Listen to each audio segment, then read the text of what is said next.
So we no more live as a man. We live as a husband. And therefore, never smile. That is the meaning of husband. The one whose hasi is band for good. Husband. See, friends. Therefore, we have to first of all recognize our life is not only as a body, for the body, on everybody. Life is something different than this. It is for this purpose, to bring to our cognition our existence as something other than the body. We are told. What we are told? We are all expert in blaming others for our miseries. Till such time we blame others, what will be our spiritual practice? Improving the world and the society. See, where God has failed, do you think you and me can improve? But our whole life is only this thing. I want to improve the society. See? Therefore, we are told all the miseries that you have in your life, it is because of your karma in the last life. So what our teachers tell us? Be responsible for your life. Nobody is responsible for your miseries in your life. Immediately, your focus will change from the world to your own self. See, friends. Now, after this is done, then we start understanding this principle. If I lived before this body was born in the last life, and if I have to live after this body is discarded to clear my account in the next life, that means what? That means I never was born, nor did I ever die. Because this I is the same one. See, before coming to Ahmedabad, I was in Bombay. Before Bombay, I was in Pune. Before Pune, I was in Khandala. So I am the continuous one. What change is the place. In the same manner, if we existed in the earlier life, if we exist in the next life, we have never died. This discovery that never we were born, nor do we die, is the beginning of real happiness in life. See, friends, happiness is not joining the laughing club and disturbing, creating the sound pollution. No. Their laughing is like barking. And they have to laugh, in a group, like it's a military drill. Bhai se tej chal, laugh, stop. That is not happiness. Freedom from fear in life is called as happiness. There was a friend of mine, old man, in Bombay. He came one day and he said, Swamiji, I have been listening to you for so many years and I am your fan. I said, it's your problem. If you are my fan, keep moving. Why do you stand? Fan should move. He said, but last few months I have got some funny fear in my mind. And that is disturbing me so much. What is the fear? Fear is about death. I said, Papa, don't worry. I guarantee you will die. No. See? I said, you had a fear whether you will die or not, is it not? I guarantee you will definitely die. No, that is not the fear. Then your enemy will die. No. My fear is, if I die, what will happen to my wife? What will happen to my children? What will happen to my property? What will happen to my business? What will happen to my investment? That is my problem. I said, your problem's solution is very simple. What is that? Go and ask them. Then they will reply you. What they will reply? Papa, we are waiting. Go na, go.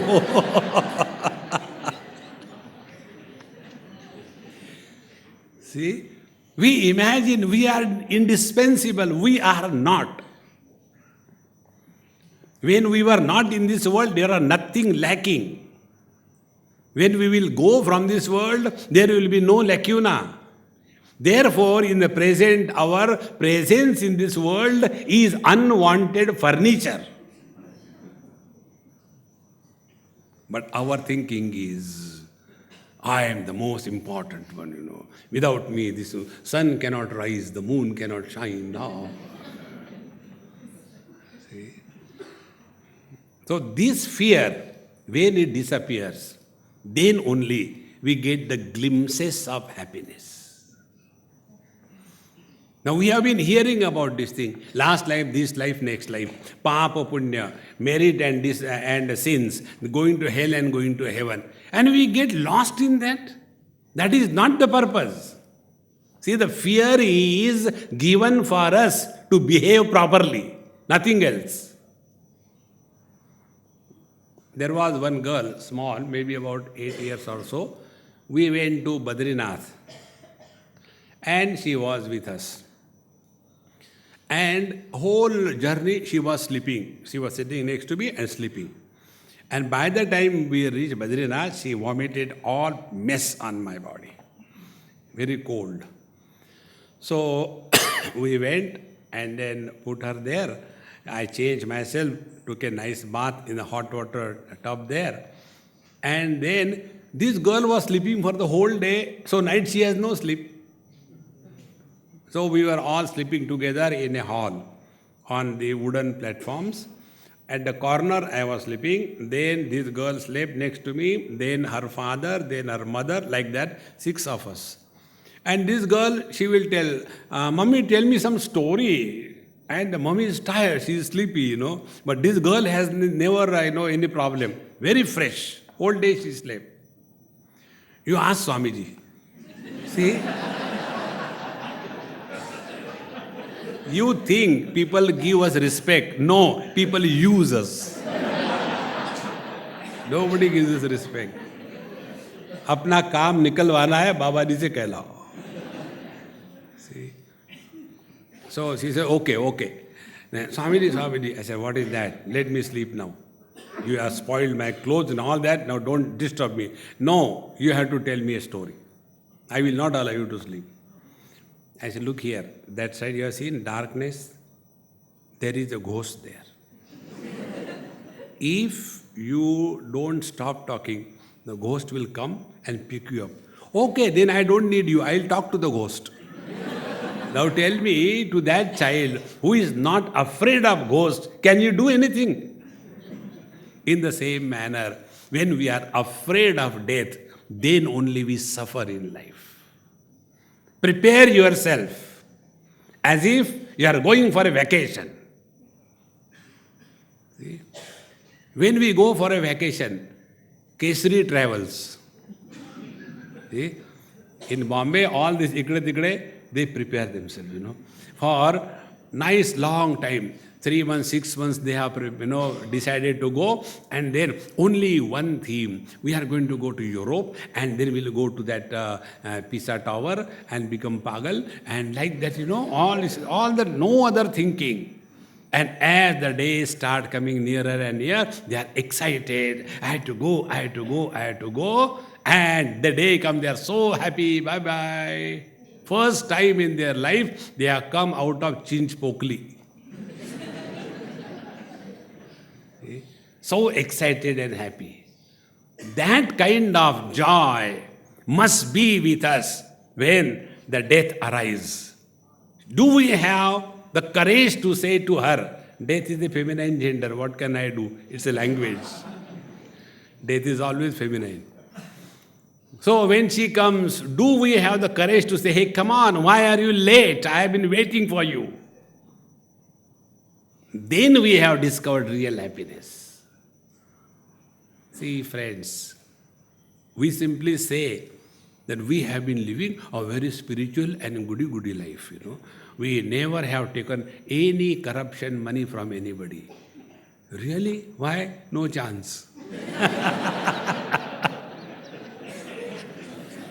If anybody gets chance, do you think he will leave it? To condemn somebody that is corrupt, he is telling that you never got a chance, therefore you are jealous. See, friends, let us discover this freedom. This freedom is called as the real happiness. Otherwise, as the age advances, all the time frustration, pata nahi kya hone wala hai, nothing, guarantee. You are going to die. Prepare yourself to leave this world cheerfully and happily. Therefore, when Mahatmas die, they don't mourn, they celebrate. One problem gone. See, friends, that is happiness. So, this is first part. Till such time we are identified with the body, all the miseries will be ours. So, to make us realize that we are not the body, but the embodied. Like my lips are not talking. Somebody behind the lips is talking.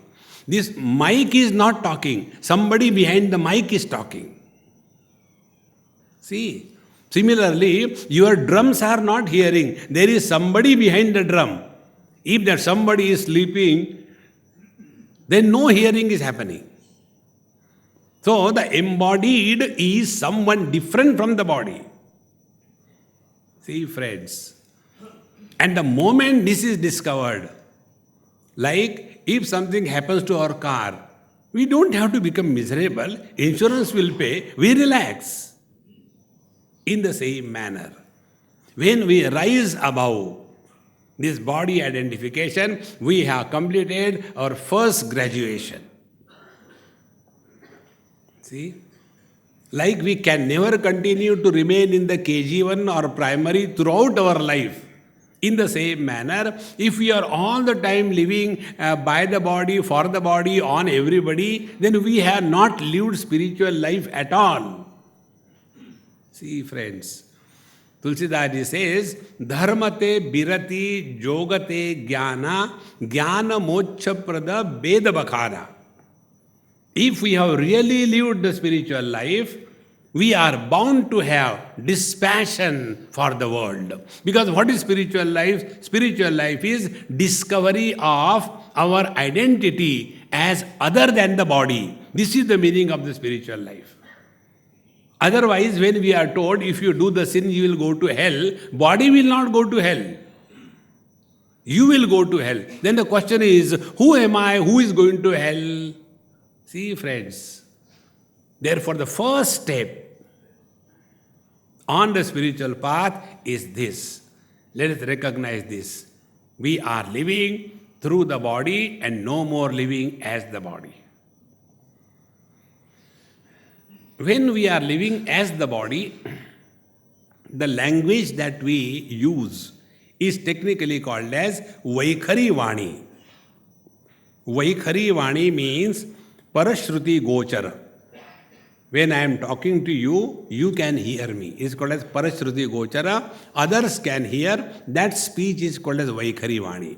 And this Vaikhari Vani is possible only when we are identified with the body, and then the whole gross world appears to be real for us.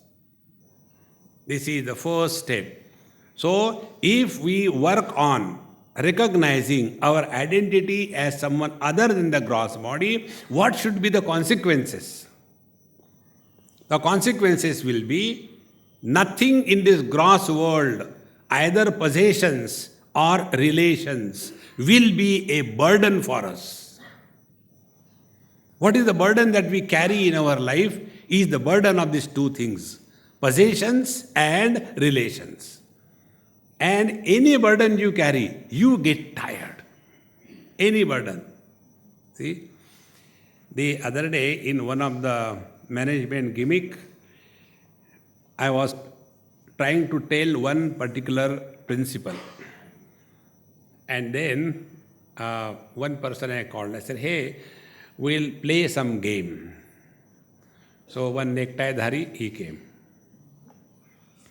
And then I said, I think you are a Sindhi? Yes. But how do you know? I said, I can smell Sindhis from a distance. So, you like papad, is it not? Of course. Sindhis cannot live without papad. They can live without breathing, but not without papad. I said, there was a tissue paper. I said, imagine this is a papad. Yes. Now hold this papad like this. Your hand should not go below the shoulder level, like this. Till I tell you, hold it. And then he was booked. And I was talking other topics. After 2-3 minutes, his hand will go down. I said, Mahatma Ji, your hand has gone down, make it up. Again he will be. Again, after 2-3-4 minutes, I'll talk. Again, his hand will go down. I said, make it up. After 5-10 minutes, he said, Swami Ji, I cannot hold anymore. I said, okay, give it back, go. He said, had I known this, I would have told right in the beginning. I said, anyway, never mind. Then I asked him, when you lifted that tissue paper, suppose the weight was, let us take 5 grams. After 15 minutes, has the weight of that object increased? It is the same weight, is it not? Whatever insignificant anything may be, if you hold on to that for a long period of time, it becomes heavy, is it not? Take any stupid thing in your life, any small little thing. Mother-in-law is like that, daughter-in-law is like that, father-in-law is like that, useless. Drop them. But if you hold on to that, even in the dream, instead of Bhagwan Krishna coming, mother-in-law has come. Hare Ram Ram. Dream mein bhi nahi chhodti. You are not dropping her, drop her. And if you hold on to her for a longer period of time, she will kill you, I tell you. Not she will kill you, but you are making yourself vulnerable. Therefore, don't hold on to anything in this world too long. See, take any small little thing in your life which might have happened 20 years before. If you remember that, how uncomfortable we become. Because it may be insignificant. Carry the load for a longer period of time, it becomes a burden. If this example is clear, we carry the load of body identification for 1 hour, 2 hours, 3 hours, 8 hours. And after that, we can no more carry the burden of our body identification. So what we do, we start dropping that body down. That is called as disidentification from the body. And when we are extremely tired of body identification, we come to the satsanga and go to sleep.